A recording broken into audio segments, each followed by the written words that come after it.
This is the eLearn podcast. If you're passionate about the future of learning, you're in the right place. The expert guests on this show provide insights into the latest strategies, practices, and technologies for creating killer online learning outcomes. My name's Ladek, and I'm your host from OpenLMS.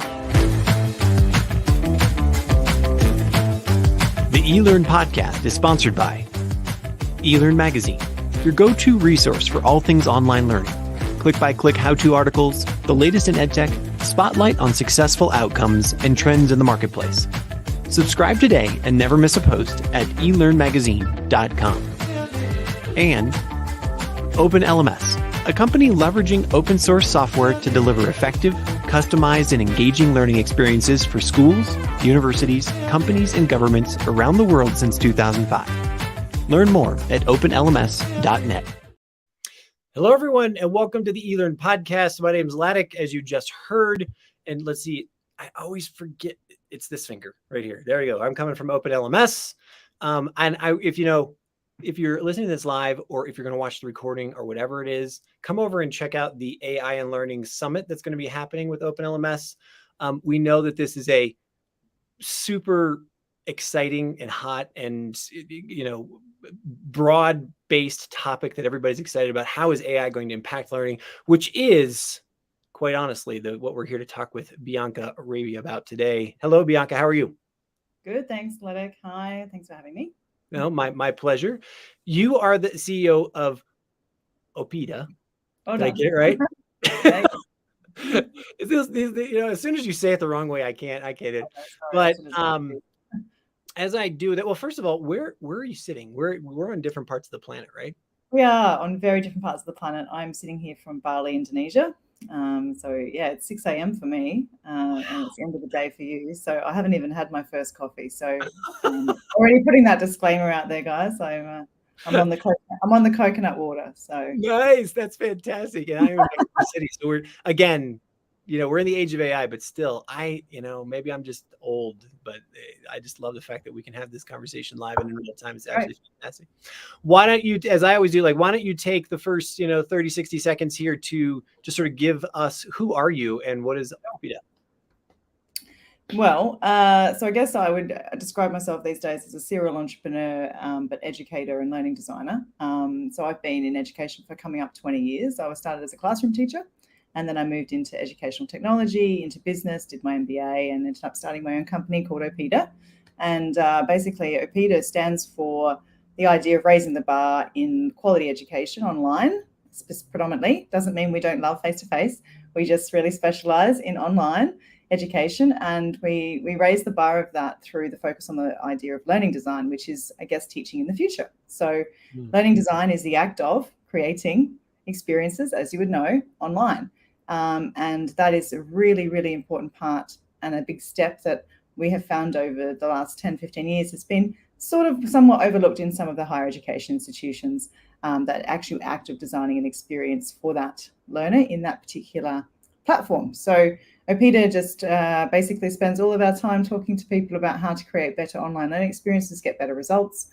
And because I'm an ex-teacher, I talk to teachers a lot about how to upskill in digital education and how to ride the waves of the big transformation that we're seeing across the sector. So that's hopefully that was 30 seconds. I have no timer. But one thing that you didn't mention is that you also wrote a book called Online Learning. So it's called Online Learning. So you want to be a learning designer, kickstart your career transition to a learning designer now.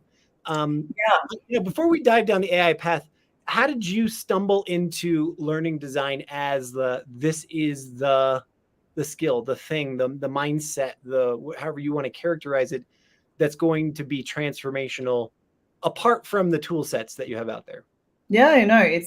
So basically I was working in schools. I came out, I started working in higher education. And so I landed myself a job at an online business school. And I was there to revamp and to restructure and to do some curriculum design, et cetera, right? Coming out of business, but also having strong education curriculum background. And basically I stood there and I realized that most of the people involved in the actual designing of the subjects online, right? Because this business school was ahead of its game. It was already just an online business school. It was doing partnership models with universities that were very clever. but the people in charge of actually designing the courses and the subjects and the content into the LMS had zero educational background. Sure. Yeah. Right. So great business model, but then the delivery. Fantastic business model. But I came in and went, oh my Buddha. Yeah. No. That's not a course, right? Like that's not how these students are going to engage with this. So we've got to do something different if we're online. We're not going to annotated PowerPoint decks do not teach online very well. They have their own place in certain areas and they can be useful at some points, but they should not be the foundation of an entire subject, right? Because we were doing undergrad and postgrad, we were doing an MBA online, right? So we had to find a way, and I'm going, where's the conversation about personas and learners and where they're sitting and how they're using it, and all these things that came naturally as a teacher, right? These are all things, learner-centered design is not something you have to tell a K-12 teacher about. They already do that by default because of course it's learner-centered because that's who they're delivering to, right? So we were in this space in higher education when I started that job where people were starting to think about design thinking as a way to help people understand how to design for online. We were starting to have conversations about learner-centered design, right? And so I'm going, yeah, cool. And then realized that kind of by just natural my background and where I landed and how I was in my position, I was playing the role of a learning designer, an instructional designer. So we'd already been hearing the term ID, instructional design. It had been used mostly in corporate though at that point. Like it was more for people who knew how to use the tools. It wasn't so much the term that was being used to encapsulate the entire learner experience, which an educator from a very strong education background would be able to provide.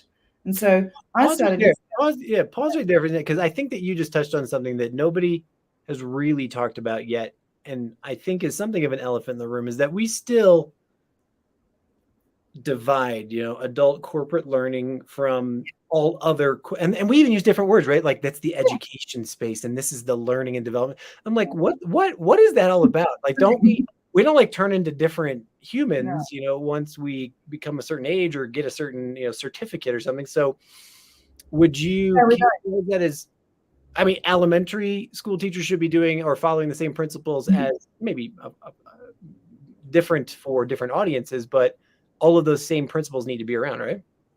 Exactly. And that's been my argument actually for a while now, is that it doesn't matter who you are. There are some principles in learning that we all need to understand, regardless of whether they're teaching face-to-face or digital, right?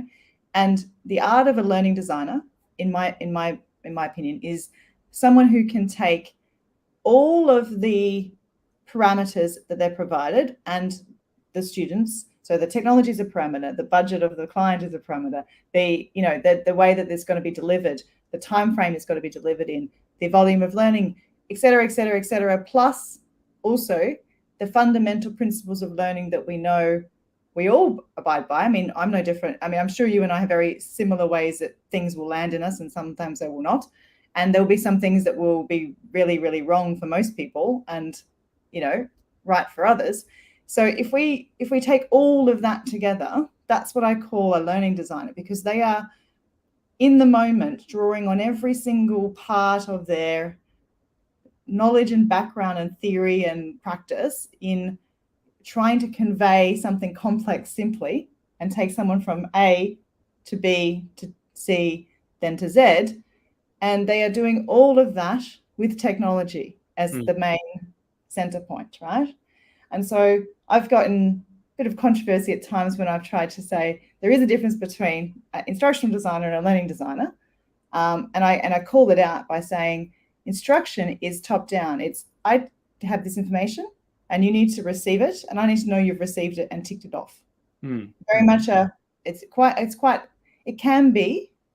That is not to say that instructional designers that call themselves instructional designers are not doing learning design. Right. But when I see the term, I think of instruction being very top down. So it's very much for compliance. Like, okay, you started doing your job. I need you to understand where all the power plugs, where all of the, where the evacuation point is, where the is. So I need you to go through this little course which says, do you understand where your evacuation point is? Yes. Do you even know, have you done it? Like, it's very compliancy and can be quite, right? But what we talk about in learning design and learning experience design, which is the other term people have sort of thrown into it. So you also hear people say LXD, learning design. I just stuck with learning design because I think everything's an experience. But what you'll see in that space is that the role expands, and it really expands to a lot more into even the learner experiences they enter the course is important, right? So they get handed off from the marketing team.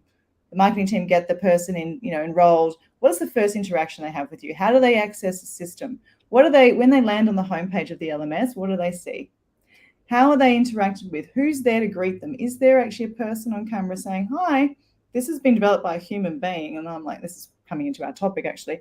But I'm here and I'm like here to support you, even though this is maybe a self-paced learning experience. But hey, you can access support by X, Y, and Z.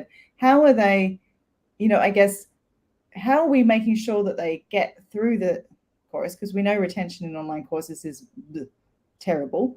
Yes. So how do we make sure that we get them through the course? And completion is too, right? Completion retention is a disaster, right? I'm sure you, me, we've all got online courses that are open and we haven't finished them. Mm-hmm.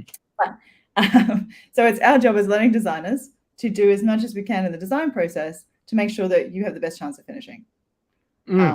So yeah, and so the reason I wrote a book about it is because if you see the market and what is coming down in demand for digital education, we are like nowhere near even like saturation. I mean, we're nowhere near. Like even in 2019, before the world went mad, in 2019, we were still only spending 3% of our entire global education budget on digital education. 3%, right? I don't know what it is today. I haven't figured out where that stat moved to, but I'd imagine it's not, 20. So we're still not even kind of where there's going to be so much more demand, right? Because of this need to upskill. And so I'm saying to the market, already there's a shortage of really qualified learning designers. There's a lot of people who can say, hey, I can use one of those tech systems and I can publish some stuff. Yeah. But I'm talking about people who can do that really intense work of all those trade-offs I just spoke about, and then still bringing something to life for a learner through a screen, and possibly with diminishing budgets, right?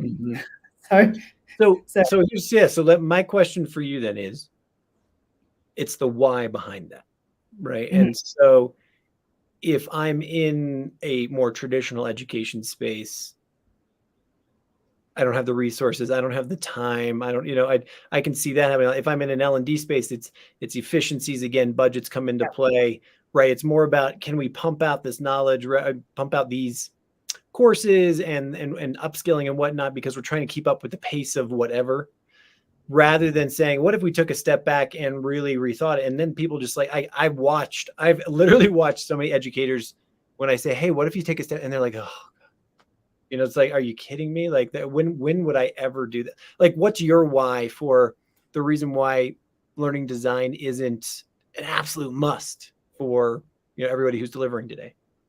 It is all of those things. I've had almost clients in tears on the phone because in the discovery call with me, because of the remits that their superiors have put on them about delivering something within an impossible deadline with no resources. There's a very big disconnect between most of the time in higher education, I'm talking more because that's where I mostly spend my time now, in sort of adult education, higher education, vocational, is there's a disconnect between who makes the budgetary decisions and who's got the power to decide what goes when and what's coming out, their pressures that they're under from their boards or et cetera, and the people on the ground doing the work. So that's why there's a skills shortage, because we haven't kept up with upskilling our staff and our teams and our educational team administrators to understand how to do it. So that's why I wrote the book. That's also why I built out micro credentials in learning design, to help people to kind of quickly upskill if they need to. If they're inside an organization where boss says you've got to put up this 2-day workshop that was live, I want you to put it up in 3 months onto the system, at least they have somewhere to start, because a lot of the time they haven't been given any training. They don't understand the technology. They don't understand the trade-offs they're making. They'll just go to the nearest tech that pops up that a friend says is cool. they'll use that. They won't know what they're trading off of an experience of, et cetera, because the whole space has been fairly, I guess, underskilled in the digital area. So the why is there's a disconnect. The other why is, yep, everybody thinks everything has to be done yesterday. And there's a pressure for everybody to have raced out into the market. And especially those who were really putting the blinders on before 2020 and were saying, no, it's not possible that we could ever do what we do online. Never. Those organizations that are completely shut down to any type of digital engagement are very much the worst off right now, because their learning curve was so steep and so deep that they're still in recovery right now from trying to move too quick without the people internally that understood what they were doing. I mean, look at our schools, for example. I mean, I don't know, in Australia, it was overnight, everybody's teaching through online, which just meant teachers were jumping on Zoom and trying to deliver exactly the same as they would in a classroom on this screen, which is an absolute disaster.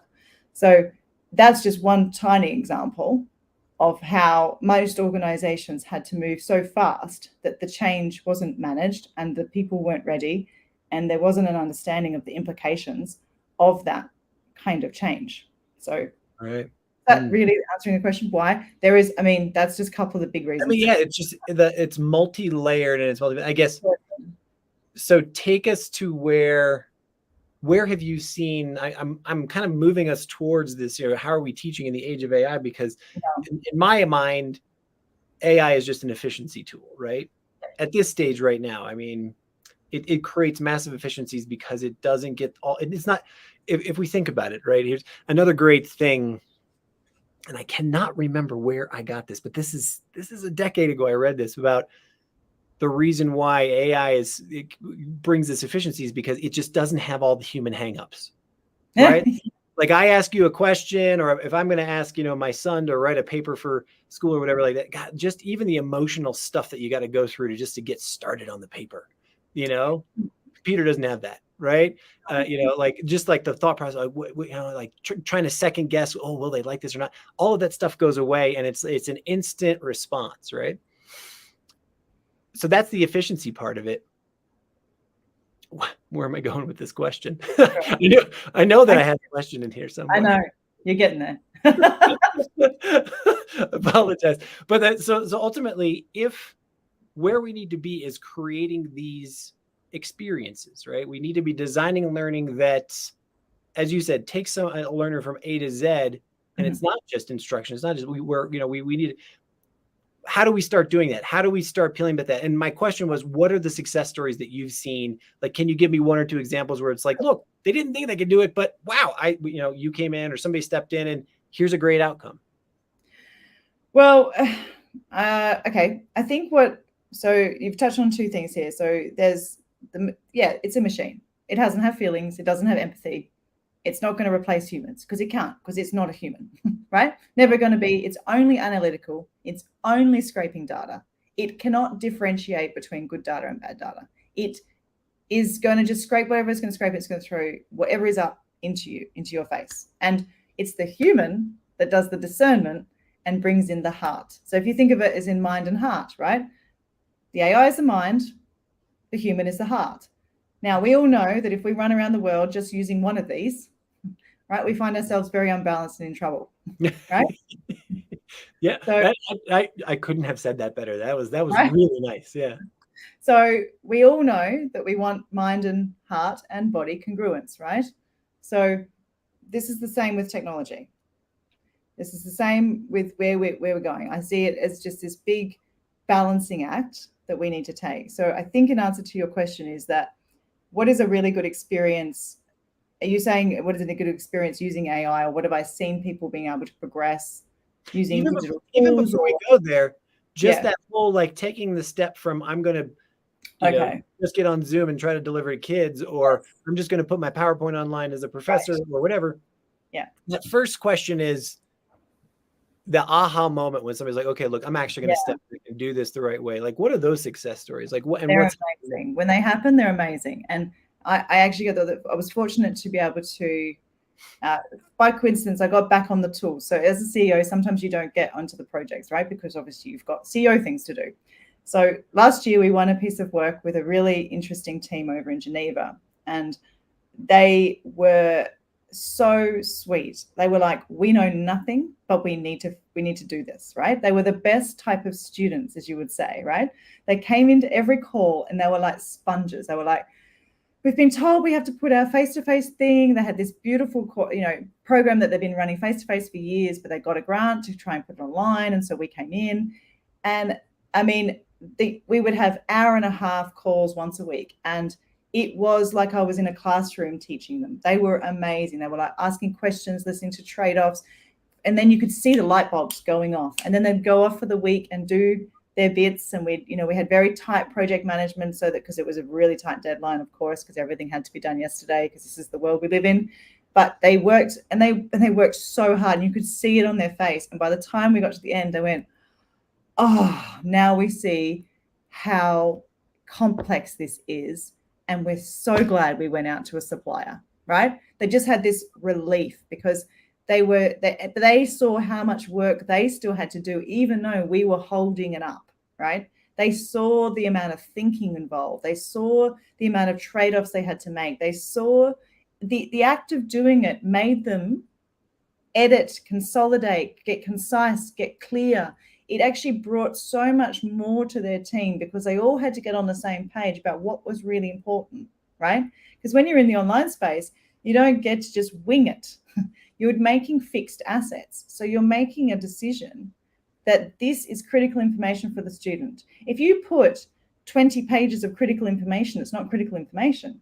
So our job is to force them to consolidate, to get better, to get concise. And that entire exercise is absolutely brilliant for a team who are working on a common goal and teaching a common, something, collectively as the organization was standing for, right?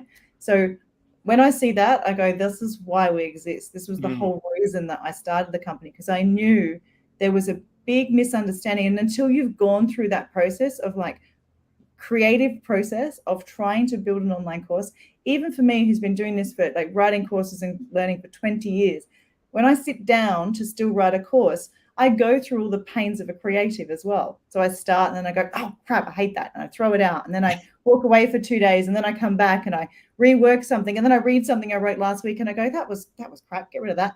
And so it's the same process as a creative goes through. Whereas when we just teach face-to-face, right? The difference is, and for most teachers, they get really good very quickly at winging it, right? We're very good on the fly. It's part of our natural, I don't know, maybe they somehow subliminally teach everybody at university how to be really good on the fly. But you go in with a guideline, right? So you remember, you wake up and it's Monday morning, you've got to teach math, science, drama, whatever, right? You've got a bit of a plan, you've got some worksheets, you've got some tools in your belt, and you're like, yeah, you just go in and you naturally just kind of wing it. This is where it's so different in learning design, because there is no winging it. You're actually you're publishing a book somewhat that's agile. You're publishing a book that can be edited, right? So you have to go through the process. Like somebody's like, okay, well, on Monday morning, which would be module 1 to the student, what are they going to see on module 1? What do they need here to build to the next one? And you have to check yourself on everything you put in there, because it's like, well, once it's in there, it's got to be relevant, because the student will just not read it. Right. Like once it's in that video script, if that is a piece of useless information in that video, then that video is a waste of money. And I've only seen that happen like a million times. I've got 3 kids, just saying, and I'm not only through the pandemic, but just even in today, it's amazing how dismissive that generation, at least my son, who's a teenager, he's just dismissive. He's like, this isn't relevant. And he's willing to just walk away. Whereas maybe me or my wife, or maybe I'm not sure you, but like I would kind of plow through some things, back in the day, because it was in a book. You know what I mean? Because it was no tolerance. No tolerance. Yeah. So and that also goes to the whole who's delivering it. Like if you get someone to deliver it and they go, hi, welcome to module 2. We're here to talk about. Don't get me started on delivery. Woo! Right? If you get someone who is like, not their fault. They've got a superpower in this world, and it might not be on camera. But if you get someone who does not know how to speak to people in camera and cannot bring warmth into the screen and doesn't know how to deliver to that medium and hasn't thought through what they're saying, which I've seen all the time, right?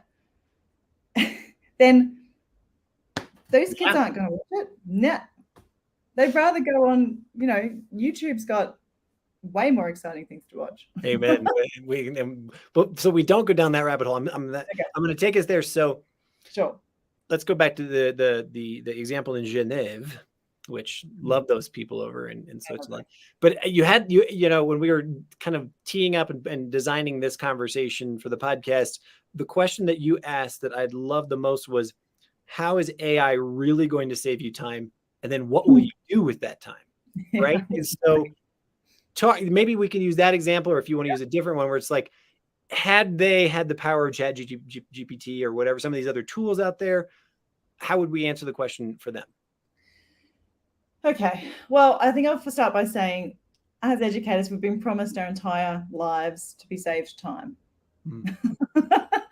Now, I'd imagine if we'd asked all the educators right now, are they really busy and they have a to-do list coming out their eyeballs, they'd all say yes, right? So let's just already say society's not very good at saving time and using it for nice things. We save time and make room for more stuff to do, right? We don't actually save time it's not like anyone's saving time to sit by the pool and have a cocktail, right? We just save time to fill up the list with other stuff. So I hate how bad you're making me feel right now. Like, this is totally, you've just literally described the last 4 months of my life. It's horrible. Okay, well, you need to read a book called 4,000 Weeks, okay? And it's called 4,000 Weeks, and it's brilliant. I'd say everyone needs to read it because it gives you a very big perspective on how flawed we are as humans at actually being able to give ourselves rest. That sounds like that's the amount of weeks I have in my life, and I've already wasted 2,000 of them. Yeah. So the idea of saving time, I think, is interesting because that's how people are pitching it to teachers. It's like, oh, you're going to get all this time. I think what's more exciting is that it's another enabler to redistribute your energy, right? So if we go back to this mind-heart, kind of idea, is that as a teacher, as an educator, you are way more than somebody who just dispels information into the students. You're, especially depending on the age group, you are sometimes their pseudo-parent. You're their caregiver. You watch over their medical situation. You listen to them when they're, you're empathetically understanding where that kid's at. You're checking in with them. You're playing a role that is so much greater than someone marking work, checking rubrics and whatever, right? So what I'm hoping AI does, which I've hoped a lot of these tools have done, but then we had this, I remember even when I was teaching, smartboards came out just as I started teaching. So I started in the classroom in 2007. So that was when smartboards were like, woohoo! And for me, that saved me time because I used it so integratedly that it was brilliant. I mean, I would just have ideas for my classes, throw them into PowerPoints, and then have them ready to go. I didn't have to worksheets. I wasn't using the printer. I completely embraced that to the nth degree, right? But then with that rise of ed tech, there seemed to be a lot of people selling into us, a lot of apps, a lot of this, a lot of hoo-ha. And sometimes that hoo-ha was just a time waster, right? Because, the system wasn't quite tailored. So educators have to be very careful as to what they actually choose to use because there's everybody trying to solve every problem for them. So just use the ones that help you get the best and so that you can rechannel that energy to the human parts of teaching. And that's where I see the exciting part of AI. And so if I take an example of the classroom, that's fairly easy for us to all think about. It's like, okay, well, if I'm not having to spend hours and hours doing these mundane tasks at night, I can be better planning for personalized learning, or I can be paying more attention to the students' social interactions. Maybe maybe I can redistribute that energy to listen to kids more, read more, or whatever, right?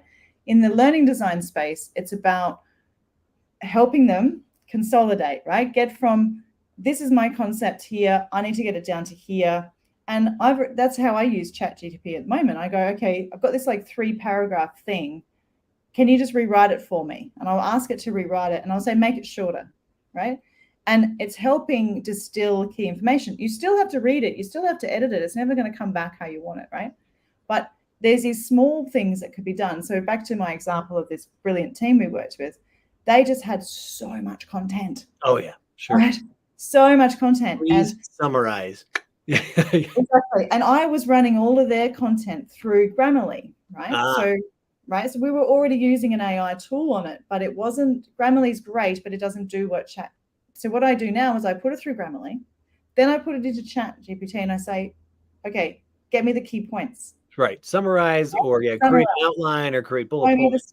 Right. So that act can really save everybody time. I mean, that is, and also it gets a common voice, right? Grammarly helps with that as well, common voice, because we had three different people inside this course. So my job as a learning designer in that instance is to get a common thread of terminology. So because you can put parameters into ChatGPT, you can say use, and also grammar as well. So obviously American and Australian, we use S's, you guys use Z's, all that kind of stuff. So you can say, I make sure you've always got an S, make sure you use this term always for the learners, right? So you can just get it to do these. They're not huge things, but they do save you time so that you can focus more on the cool stuff. And the cool stuff is, okay, well, here's the information. How do I then get this information into some active learning opportunity? Or how can I extend the learners on this? Now, the AI is not doing that for you. You've got to do that. But the AI did that part and got you in a position where you got a chance to say, right, so is this relevant? Yes, it's relevant. So how else can I make sure the learners have got it? Okay, I'm going to do a short two-question quiz, true, false. Right, I'm going to put that in there, right? That's where you can get your time back in a learning design perspective. Nice. Do you, I love that you're saying you've already using this in your practice and those kinds of things. Do you find that as you're pulling this out with clients, is it still like, oh my gosh, is it still like magic, or are you getting pushback? It's like, oh, I don't think that's ethical. Is this original? Are we going to get like, I guess I'm looking for the challenges that you're seeing with that, or are you still kind of, hey, look, the wizard's behind the curtain and you kind of show, and hey, let's try this and we'll design from there? Well, to be honest, they don't really know how we get to what we give back to them. So it's not really like I have to say, I'd use the chatbot to do this. I mean, if they ask me, I would say, yeah, I got the chat. So sometimes I've gone, I'll just get the chatbot to rewrite my learning outcomes to check just what they think, and then I'll cross check, right? And sometimes they'll come up with a better adjective. And I'm like, oh yeah. I'm like, go, I'll use that one, right? So that process doesn't, that's just me, but I'm still doing the discernment. So this is the thing about educators that I've always been, I guess, hoping that they understand, is there's so much that we do that is invisible, that's part of our, somehow in our DNA. So most people who are teachers say, I always knew I was going to be a teacher. Very rarely do you feel, maybe 20-30% of teachers are teachers because, hey, it's got stable pay and I decided that was a good idea after I tried this other job that I hated, right? Most teachers go, I was born to be a teacher. It's just part of my thing, right? So we then go through quite comprehensive training, especially in Australia. A K-12 teacher in Australia goes through a minimum of 3 to 4 years, right, of training. So in higher education, they don't have to have any training in education in Australia. So they can teach in universities, but okay. They can teach in universities without a degree in education in Australia, right? So we have this really highly trained, and when I say highly trained, that doesn't mean that they can just walk into that other situation and be really good at their job. What I mean is highly trained in education. So there are so many things that sit behind the decision that an educator is making. And this is why I like to caution people not to freak out in education. I think AI is going to be super fun for us, but because if we still remember where our value is, and our value is in all the things that we know and all the experiences we've had, and how we take the mind and turn it into the heart and blend those two together. It's not going to be, and also how we see. So one of the things that used to break my heart when I was a school teacher was how little of an opportunity I got to do one-on-one reading with my kids. So I used to teach in middle school, and I was always teaching the lower English classes. I was always the English second language teacher. And so I had the kids that were struggling, right? The literacy ones, the ones that had gotten to year 8 and still really couldn't read, right? They were my kids. So it used to break my heart how little time I got to sit one-on-one with them and listen to them. Because when you listen to a kid read, that's when you can really see where they're at, so where you can focus on, and they get confidence, and they get that support, they get that one-on-one tuition. I was thinking the other day, how cool would it be if you had this like little AI robot, right, who sat there and just for 15, 20 minutes a day, listen to every kid read out loud, right? Yeah. Right. It's not a human. It's not the same as me. I get it. Right. But that kid would be getting immediate feedback. Right. Whereas I could listen to those kids read individually and give immediate feedback once every 4 weeks, 5 weeks. Right. Exactly. Sure. Right? Yeah. So how cool is that? Like, we could actually bridge this literacy gap that we've created, right? Using a tool. Like, imagine, I was even just imagining it looking like I love cats. I'm like, imagine this little AI cat that sits on the table, especially for little kids, right? And they say hi, they say good morning to the cat, and the cat says good morning to them, and they sit down, they read, and the cat at the end of it says, I really like how you used expression on this sentence, and it was so cool to hear that you use that, you listened to that comma was part of your reading out loud, and I saw that you stumbled on this word, but it was really great that you just reread the sentence. Imagine that. How cool is that? Right? That's not taking away from me as a teacher. That's adding to this kid, because this kid wouldn't have got that feedback maybe twice a term. Right. Amazing. Right?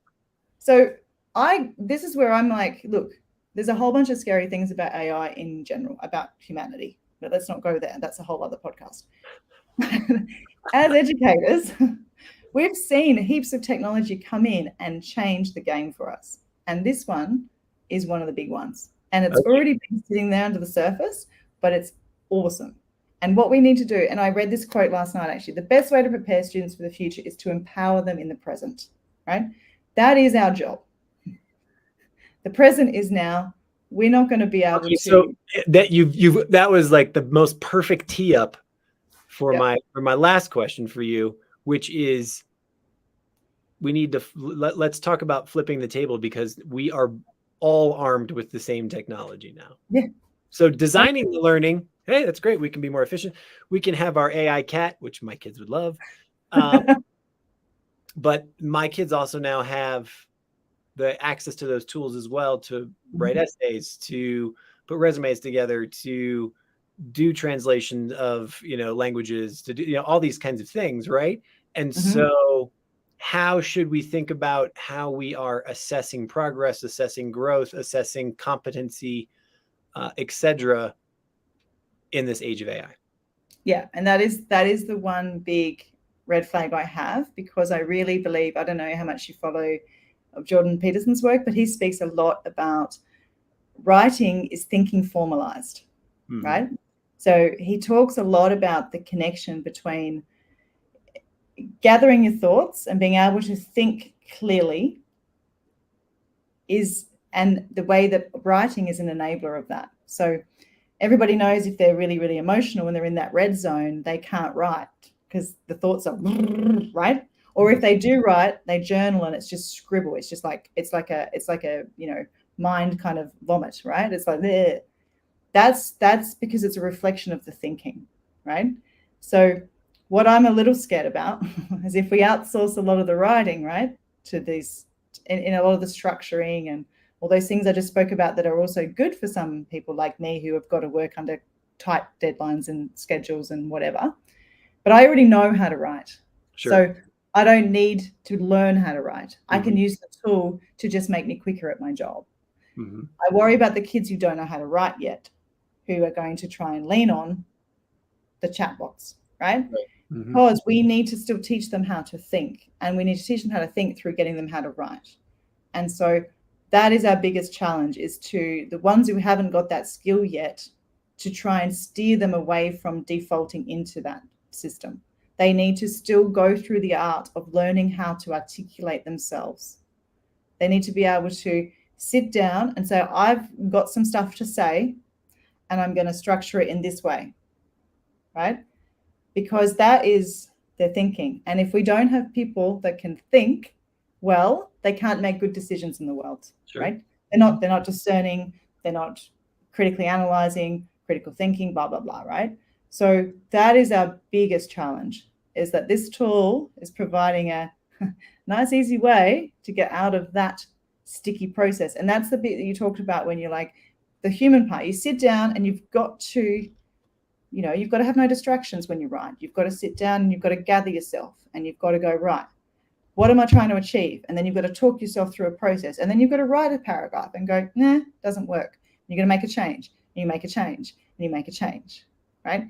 That is the process that AI should not be taking away from students. Never, under any circumstance. Everybody needs to feel the pain of having to communicate something to somebody else and get their thoughts clear. So that's the only part that I'm the most scared about, is that I don't think we need any people that are less skilled in thinking right now and writing. We need more people that are skilled in thinking and writing. So let's not have the bot take over that part. Fantastic. So let's wrap it up here and tie it in a nice bow. As someone who is a huge believer in this and excited about it, you literally said AI, makes things, it's a fun tool. This is something that makes, designing learning fun. It can make learning fun, all of these things. What are you most excited about over the next 12 to 18 months in terms of how things are going to change? Any tool that you're particularly enamored with? Obviously, you mentioned Grammarly earlier. And let me just leave it there. Like, if you think about, wow, holy smokes, when 2025 is starting, I expect this. Yeah, it's a good question. I think I'm expecting a lot more consolidation of the ways in which we're going to use it. So I feel like everybody's sitting there going, how can I use AI? Right? And not let the tool kind of find its way into the sections it needs to find its way into, if that makes sense. So, it's a bit like when VR kind of got really popular, people are like, we need to use VR. Well, yes, for the right things, right? We'd like, if you just do a VR that could have just been a video, like there's no value here, right? So I love when tech starts up, because everyone's like super excited, scared, afraid. There's lots of rhetoric. Everyone's wow. And then we suddenly have like this peaceful moment where it's like, oh, actually, all those things we were worried about didn't do. It's actually a little bit crap in this area, so we're just going to ditch it. And there's like a consolidation of the tech. So I guess I'm just riding that wave a little bit and going, let's look at it all. Let's let everybody put out any app they've considered that could be an AI app, but just go for it. Just make it all. Let me try it. And we'll all land on the one or two that helps our life, right? Sure. Because we're already so full of apps and tech and SaaS products and rah. So we're only ever going to be able to use a certain amount per day. And so I'm excited to see sort of what falls down. And also, I think there's a lot of people sitting there, at their desk that have been brewing something that we haven't even seen yet. So I'm kind of excited by those people, because they're sitting around going, watching all you guys throw all your stuff out there. But hey, this is a game changer. So I'm kind of, I haven't gone, I thought Grammarly was quite a game changer when it came to that tool. But I actually resisted that for a long time too, by the way. I was like, no, I do it myself. I was very much, no, that's my job, to write well. So I'm going to do that. Yeah, I totally. I got defensive with it. I'm like, but then once I started using it, I'm like, oh, no, this is great. So again, I think that's where we're going to find everybody will just kind of finally find their edge. They'll have a go at something. They'll integrate it into their life and they'll go, it's okay. It's not so scary. So on that note, and again, you don't even know it, but you're almost like this prescient, like truth sayer and teeing me up of what I need to talk about next. But first, let me thank you, Bianca Raby. Yes, you're the CEO of Opida. Yes. And before I actually segue here, how would you prefer people to get a hold of you? Like, how should people reach out to talk to you about learning experience other than buying your book, obviously? Yeah, sure. I mean, you can just jump on the website. We have a community as well. So we have a online OPEDA Learning where we have some free courses, some paid courses, but you get access to our free learning design community. So it's the best way to interact with us. There's about 600 people in there at the moment, so join them. We have lots of, and anytime we publish anything, any courses that we're publishing, we throw into there. So, you get access to anything that we're doing around the learning design space. So that's the best way to engage with us as a company. I have a YouTube channel as well. So if you're a teacher, go onto there, just type in Bianca Raby. I'm the only one, so you'll find me. And other than that, you can just throw us an email to the hello@opeda.co if you've got something specific to talk about that you think a call will be needed. So, yeah. Fantastic. I'm Thank all you over so the much webs. for taking time out of your morning. I've really enjoyed watching the sunrise behind you. Just Oh, yeah. Yeah, now you're seeing. I think you're going to have a beautiful day there in Bali. Yeah, it looks Thank you lovely. so much for taking the time out to speak with me today. Thank you, Ludek. Cheers.